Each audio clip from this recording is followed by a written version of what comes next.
Hello and welcome to the second UKCCF podcast. Today we're going to be covering an important topic, diversity and inclusion in the contact centre. And I'm joined by my regular partner in crime, Chris D'Souza. Hi, Chris. Hi, Trevor. And our two guest speakers today, we're very pleased to have Chris Love, who's the CEO, and Lee Keogh, who's Head of People from Watford and West Hertfordshire Chamber of Commerce. Welcome, gentlemen. Good evening, guys. Evening. Good to have you. So I think what we'll do now, we'll just pass over to Chris to give a bit of an insight into how this all came about. Over to you, Chris. Thanks, Trevor. I'm really excited and by today's podcast. I met Chris when I kind of gate crashed one of his Watford and West Hertfordshire sessions, which was I think it was held at Metro Bank at the time. We got chatting and we discovered that we had a few things in common from our sort of historic contact centre days. So we met up and Chris, I think it's fair to say you enlightened me into some sort of new ways of thinking about how certainly I think about inclusion and disability within businesses within the UK. And off the back of that, I think we've had a few conversations about some of the really exciting things that you're doing in this space. So that sort of led to me talking to Trevor about you and having some sort of fresh thoughts about the contact centre world. And we end up here. So yeah, welcome both of you. Really privileged to have you on the podcast. Thank you, Chris. Yeah, obviously it's a massive subject, much discussed, lots of challenges across the board with this subject: inclusion, equality, diversity. We've actually coined a phrase within the chamber that we just want it known as inclusion, because it's basically the simple thing around equality is just getting everyone included, regardless of ability or whatever, to get people included. And it's been a journey for us at the chamber, and I personally have learnt shed loads, if that's the right phrase to use. But meeting Lee came to one of our chamber events at Metro Bank when he was at West Herts College, and we got talking. Lee wanted to join the chamber, and I said, "Yeah, there's no discounts. You come in if you want, but you got to pay the rates." He's a film editor by trade. And over the next couple of years, Lee and I have worked together. He's actually ended up working with me at the chamber and is now head of people, so he's in charge really. And we've been on a journey, and it's been fascinating, good and bad, some of it. We've had some great experiences. We've had some challenging experiences, and I'm sure Lee will tell you a few of the stories as we go through today. But no, thanks for giving us the opportunity to talk in this sort of environment, because it's something that it's imperative that we have these conversations with businesses, in businesses, to enable people to become more confident in dealing with disability. Simple as that. Yeah, couldn't agree with you more. So I think just to that point, I think one of the key words that you use there is confident, because I think it's fair to say all of us are particularly in this day and age, we're very much attuned to the fact that there are people out there who have got disabilities, who of obvious nature or otherwise. But the thing that sort of opened my eyes was my way of thinking about how you interact with someone who has got a disability, and how you could actually, through no fault of your own, through no malintention, shall we say, cause sort of offence or not do the right thing. And that was something that surprised me, certainly the way I was thinking about it at the time. Yeah, and that's the bit. It's confidence, and we all lack confidence in subjects that we are we're not educated in, essentially, and we're not experienced in. So we have a phrase, because one of the things that we haven't wanted to do is call businesses out or call people out and criticize them for not doing the right thing. We had an amazing experience a few years ago where Lee went down to visit a property that had been specifically designed for people with dementia, and he was going in to film it, and rang me up and said, "You'll never believe this. There's no wheelchair access to the building." So, our first thing is, well, we should be really calling this out and embarrassing people into doing something. But that isn't the way. That's not our methodology. We want to be constructive in this and go and help people become more confident. And there's a lot of people out there, and I'm included in this. I'm ignorant on a lot of subjects, but in a lot of subjects, I'd like to call it innocently ignorant, because I think ignorant is too challenging. So people need to feel more comfortable about asking questions, having those conversations, regardless of whether someone is profoundly deaf or blind or has a physical disability or is on the spectrum or what have you. It's just feeling confident to have a conversation with someone. And that's what we're trying to build. There is fantastic toolkits from the DWP. They've got the Disability Confidence Scheme, where you can sign up and register, you can become committed, and then you can become expert at it, or a leader in it. And we held an event which was spectacular about 4 years ago, which we called CADE, which was Celebrating Ability in Disability. And I had a little bet with a colleague, and I said, I think I can get 20, 30 businesses to come out and discuss this, and we could get some speakers and what have you. And he said, the people aren't interested. They won't, they can't afford the time to do it, and it's too expensive, and so on and so forth. And I actually chose a venue, which is Warner Brothers, and we had Dan Dark as a speaker. We had Caroline Casey as a speaker, and 140 businesses turned up to this event. It was just incredible. Excellent. But the marvelous thing about it, we were working with the Colette School and St Luke's School, which is I'm an enterprise advisor for those schools for special education's needs and disabilities. And the school took their pupils, their top level pupils down, their senior pupils of an age group, and they helped me with the catering and with organising things. And I said to two of the lads who were 16 years old, and I said, right, everyone's got to have a badge. You can't come in without a badge, because we've got to be able to talk to each other, right? And we've got to understand who we're talking to. And they said, right, got it. And we put all the badges out on the table inside. And it got to 10 o'clock, and everyone was meant to be there for 9:30, and no one had turned up inside. And I was getting quite concerned that maybe I'd lost the bet because no one was going to show up. And then I looked out the window, and there was a huge queue outside with these two young lads holding them up. And I said, what's going on? They said, you said they can't come in without a badge, and so we're not letting them in. And I said, no, the badges are on the inside. And they said, no, but you said they can't come in without a badge. And that gave me, an experience. I thought, yeah, okay, now I know a little bit more about these, how people take things literally. And so it grew from there, and we managed to increase the disability confident companies around our area by something like 30 or 40% over that period of time. And now we're engaging again to take it to the next level. So that's the interesting part, isn't it? Because a lot of businesses, they have some kind of inclusion policy or a document which they have it nicely tucked up in a repository somewhere, so that once a year when someone does an audit, they roll it out and say, hey, look, they hold up the bit of paper or the document and say, hey, look, we've got our inclusion policy, and we've put a ramp on the front of the building, so we must be doing a great job in this, in this space. But the thing that's really leapt out of me, that becomes very much a tick box exercise, doesn't it? Yeah, and Lee, I'm gonna bring Lee in here, because Lee's got some. Is very passionate about this and has some views on accessibility, but what it means. So Lee, maybe give a couple of experiences we've had, Lee. Yeah. So, just in past few years, I've had moments where I've looked on Google Maps and it says, we're wheelchair accessible. And I've gone to the place, and it's like, yeah, there's a ramp to get in the front of the building, but there's no accessibility actually inside.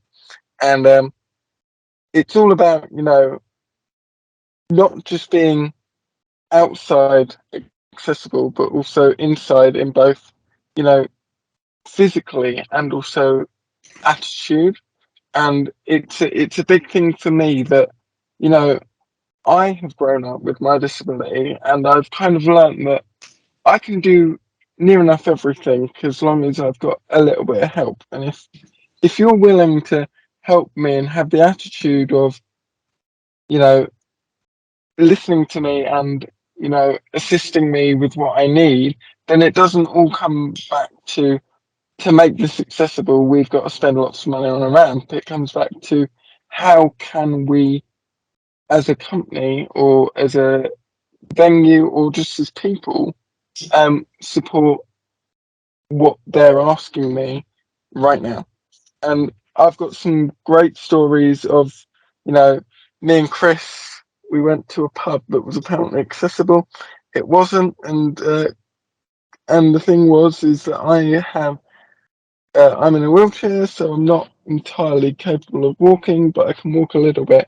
And all Chris had to do was hold my hands and just guide me into, you know, toilets, because toilets are taken for granted, the same as curbs are. And we walked to this pub after a chamber event, and Chris went to me, "We've just had to take this really long route because you have to go down there 3 meters away, whereas I could have gone down here." And it's what first opened your eyes, wasn't it, Chris? You know, curbs and everything. It was. I am all about, you know, attitude. So, for example, I use the Aviva Click bus service in Watford. Fantastic service. And they chose yesterday to drop me on the side of the road that had the drop curb, because on the other side of the road where they're required to stop according to their app, wasn't accessible. So it's all about the attitude and how you can help, rather than just, you know, doing it and thinking that it's okay. You've got to live and breathe it and have that attitude. And it's ironic at the moment, there are so many opportunities for employment within contact centres, not only to work on site, but to work from home. And most of our members that I talk to are recruiting, and they've all got now a home working strategy or a hybrid strategy. And yet I don't really believe they're looking into this type of marketplace to employ people who can work perfectly well from home, who have disabilities. It's a big labour pool, and I think they're not tapping into it as much as they should be, in my mind. Yeah, no, I think, and again, I don't want to be overcritical, because there's a lot of businesses doing great stuff. Yes. But I go back to this confidence and attitude towards it, because, you know, people need to recognise that employees with disabilities are as productive, as safe, as reliable as anyone else. Yes. Yeah, and in a lot of cases, far more reliable and far more productive. And I'll give you that one, Lee, because Lee gets through an immense amount of work. And is always there and enjoys it and loves doing it. So this is where I think the businesses need to get their heads around it, is that there are many people with disability that have got these transferable problem-solving skills and resilience because of their day-to-day lives anyway. And that transferring that into the workplace is huge. Yeah. So I think the attitude and confidence, and especially in the contact centre space, at 100%. You think of the ability, as I say, we've just we've realised during the pandemic that yes, we can work from home, and there's home working. We do realise and recognise that people need that interaction, so it can be transferred to the workplace. But yeah, I think there's a huge opportunity and a huge pool of employees there with high skills. Higher skills sometimes, but a resilience that would definitely suit that market. Definitely. The thing that really interests me about that, though, is, to Trevor's point, absolutely agree. You know, there is there's a workforce that hitherto has been, you know, let's say ignored, for want of a better word. But then the thing I also wonder is, once we've I suppose concept has been proved, hasn't it, already, the fact that we can run a contact center from home, therefore there's no reason why we can't have anyone and everyone who's got the skill of being a contact center agent to join the ranks. But then I wonder how you then integrate, and what businesses would do to integrate that workforce into a contact center environment, into the physical building, because we don't want to end up, I'm assuming, really, people, because they have a disability, and I'll use the word in inverted commas, to be banished to be working from home forever. What can we do then to bring that workforce and integrate it into the mainstream contact center environment? Well, again, there's lots of services that the DWP and the government offer in terms of support for work and getting caseworkers to work with people within the workplace and get them to and from. There's funding that actually enables people with disabilities to get to and from work. But it's a valid point there, Chris. And Lee, his ambition is to work in the film industry, and had several interviews. But the challenge on actually going to the workplace in London meant that getting on a train every day, making sure you got access to get on the train every day, and if he was late because it wasn't his fault, how would they feel? And some of the companies, it was too much of a jump for them, but some of the other companies said, that's our problem. We'll make that happen for you, and that is the right thing to do. So you're right. Yes, we can utilise working from home, but like all of us, I don't think any of us are going to go back to working full time in an office, right? So it doesn't have to be 5 days a week that you're working from home or working from an office. And I think this integration and blending of remote and face-to-face working is the future, 100% the future. So, well, but it fits this. It really does fit this discussion. I know the DWP also have all the various contacts. So if someone needs a specialist keyboard or specialist screen, they have all the contacts that they can introduce an employer to for them to go and procure that for that particular person, whether it be on site or to work from home. So they have all those contacts in place. So the barriers to not employ disabled people have gone, really. Yeah. Everything is there. The answers are there. Yeah. What I currently find is going on is the idea that, and again, it's not anyone's fault. It's just, innocently ignorant, like Chris has said, is what happens is instead of a workplace listening to what the needs are, what they'll do is they'll go, oh, they've got this disability, so they need this, and then they'll go out and get it, and it turns out not to be suitable. But my biggest thing, and it's always what I say about, because the DWP call it reasonable adjustments, and in conversations that I've had with businesses naming no names, is that they've said, well, the reasonable adjustments list isn't reasonable for us because we're only a small business and we can't afford to make these changes. When actually they took that list as what I needed, when actually I just said to them, I don't need half of this, I only need this, and it costs this much. And after listening, they were able to adjust the workplace for me, and it was an amazing experience. And that's the point on, again, with this subject, is treating everybody as an individual, which we should do anyway, right? It's common bloody sense. It should just be kind and treat people individually as their own person, and ask them what they need, regardless of ability. Just that's how you're going to attract the right type of workforce.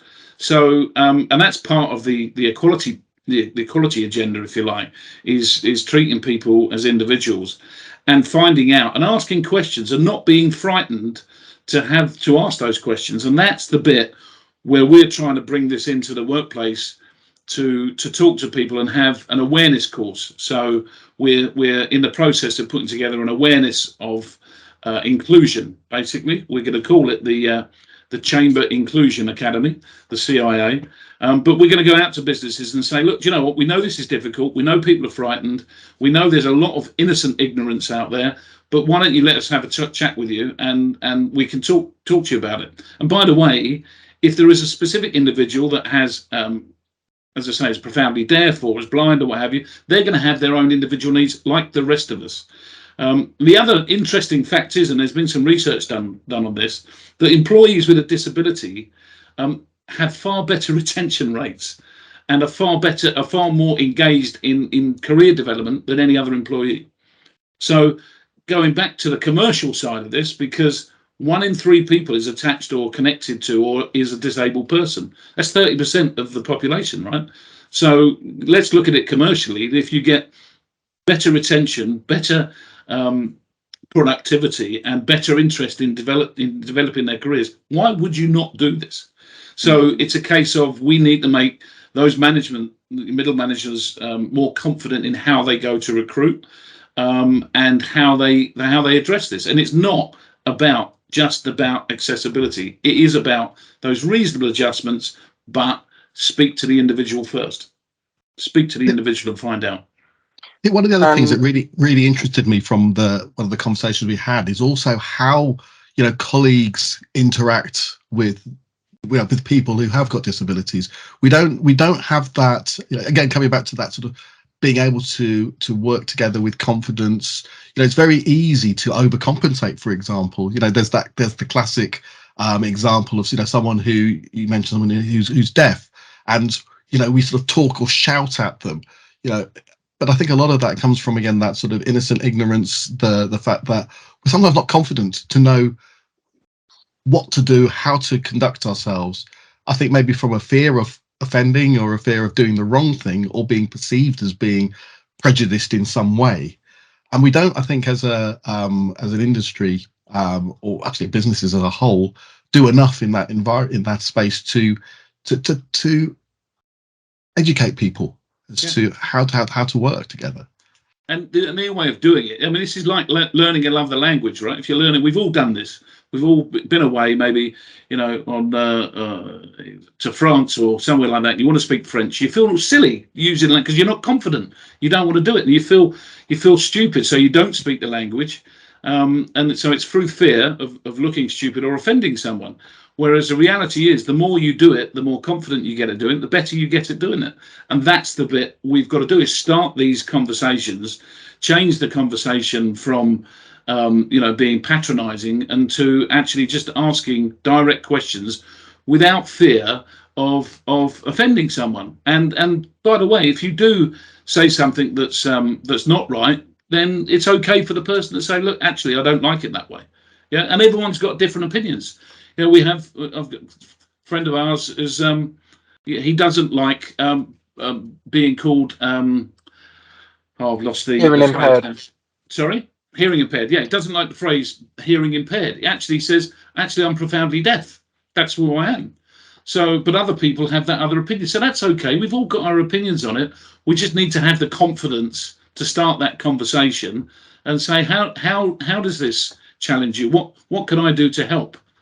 It's incredible, and it's once you get that confidence, it opens up so many different more conversations and so many more opportunities. And there's one around the contact center market that I'd love to discuss more around the fact that you've got so many people. I mean, there's a question for you: how many contact center agents are there in the UK, do you reckon? Well, the stats are that 3% of the employed population work in customer contact centres. Wow. It's a big employer, a massive employer, and it is growing. Yeah, and always, I mean, I remember from the days where I was in the industry, difficult to recruit in. But so 3%, how many people have we got employed? Are we talking 50,000, 100,000, 10,000, do you reckon? Oh, it's a lot more than that. Just know a percentage. I don't know the exact number, but it's a lot of people. And of course, what you've got to realise is contact centres are used as the entry level into a business. So we've got lots of organisations who take on people, but within 18 months to 2 years, they're losing them into other parts of the business. HR, marketing, sales, engineering, whatever part of the business we've got. So it's a constant pipeline, really, of people coming in, getting trained up, moving on, coming in, trained up, moving on in the business, ideally. Customer service has always been a great stepping stone to get into an organisation. But if you can think about it, we were always being told to try and speak the language, in sales, speak the language of the organisation that you're engaging with. So I'd love to see contact centres that are run by senior citizens, for example, because I know from my own personal experience of my father, every time he ever rang a call centre, he'd come away with his blood boiling. But I say, do you know how difficult it is the other end of that phone? So you actually might need to have a bit more respect for the people that are trying to help you. It's not that easy. But wouldn't it be great if we could get all walks of life to get that experience? And I think this would be a great great project for the contact center industry to look at this deeper, and we could go out and talk to whoever you'd like to, any of your members. But one of the things I'd love to do also with that space is look at corporate social responsibility. Every organization nowadays is being encouraged to give their staff time off to volunteer. Yeah. So let's just say there's 20,000 contact center agents. There's also loads and loads of people out there that are disability ignorant. There's lots of organisations there that haven't even gone on the web and looked at the DWP site and said, let's try and sign up to Disability Confident. So and there's also lots of isolated people and lonely people out there. If you had 10,000 agents and you gave them all a day to volunteer, that's 10,000 days of contact centre stuff where we could actually be ringing people that are isolated and saying, hi, how you doing? Do you know down the road there's a cafe for the elderly on Thursdays? Or ringing companies up and saying, have you heard about Disability Confidence? This is the link, we'll send it through to you. So they're actually, because you guys have got all the tools and the technology, that will be amazing. That's 10,000 man days to make something happen. Yeah. So, one thing I'd love to come of this sort of conversation we're having one, I'd like to continue it because it's a long subject and there's so much to it. I'd like to do more of these, but two, I'd like to go out and meet some of your contact centres and see if we can engage with them and do this confidence awareness conversation, have that conversation and see if we can get some activity, because we don't want this just to be a conversation and a tick box. We want to actually make something happen from it. I want to get people employed and get more companies more aware and slightly more confident day to day. Yeah, I totally agree.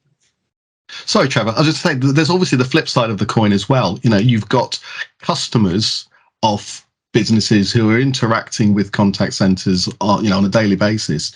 And I think you said something like 20% of the UK population has a disability of some kind, whether it be an overt or a hidden disability.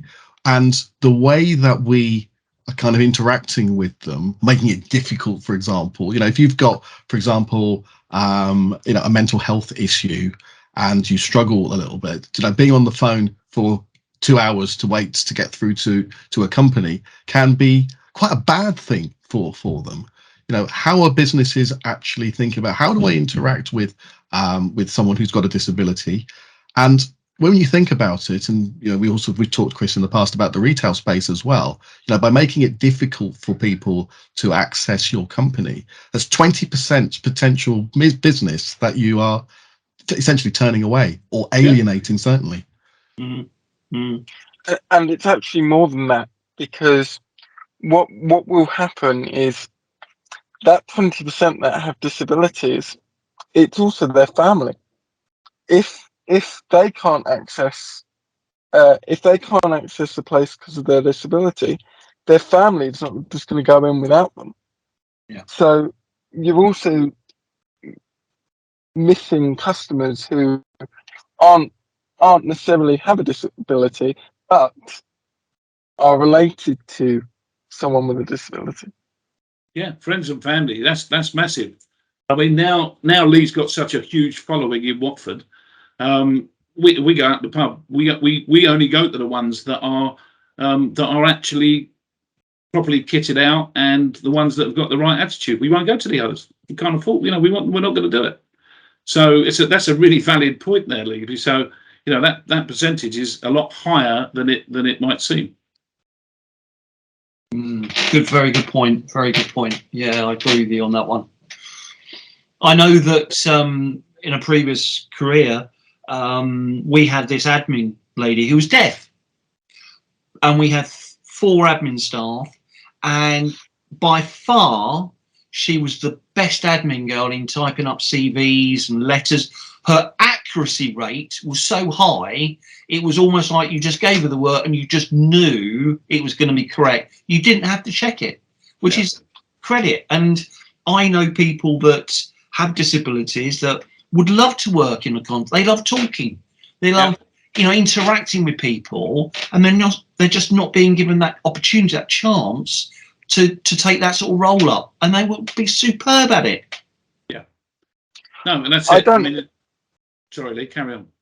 I don't like this phrase, but I'm going to use it because I can't think of anything else. But employment-wise, a lot of disabilities are actually kind of superpower. We have, in our team at the Chamber, we have individual, and their attention to detail is off the charts. I can give them something that's about 5 pages long, and they will highlight every single grammatical error in it.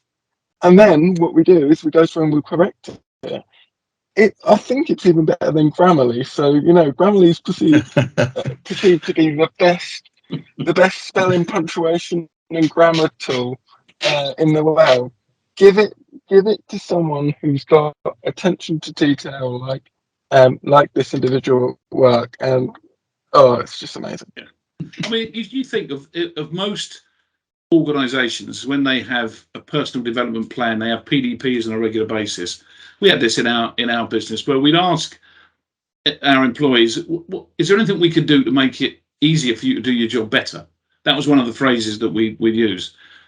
So why can't we do that with someone with a different ability or a disability, whatever?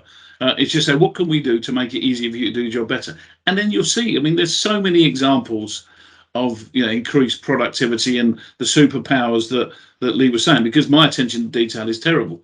But that's because I have a non-visible one. I've got adult ADHD. I don't do detail. For my career and what I've done in my career, it's been fantastic.